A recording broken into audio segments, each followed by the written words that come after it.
কয়েক বছর যাবৎ আমরা সোশ্যাল মিডিয়াতে অ্যাডিক্টেড হয়ে পড়ছি এবং মাইন্ডলেসলি স্ক্রোল করে চলেছি। তো এটা কিভাবে ঘটছে এবং এটা থেকে বেরোতে আমরা কি করতে পারি?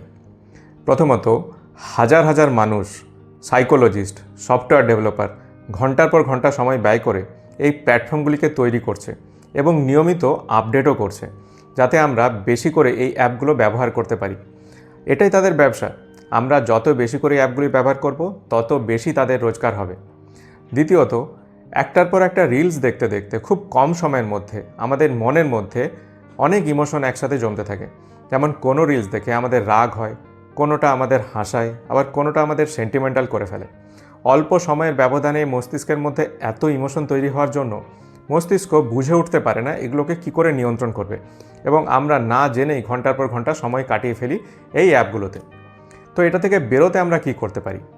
যে 3টে কাজ আমি বলবো আপনাদের করার জন্য, সেটা হলো, প্রথমত, ঘুমোতে যাওয়ার 2 ঘন্টা আগে এবং সকালে ঘুম থেকে ওঠার 2 ঘন্টা পরে সোশ্যাল মিডিয়াকে না ভুলুন।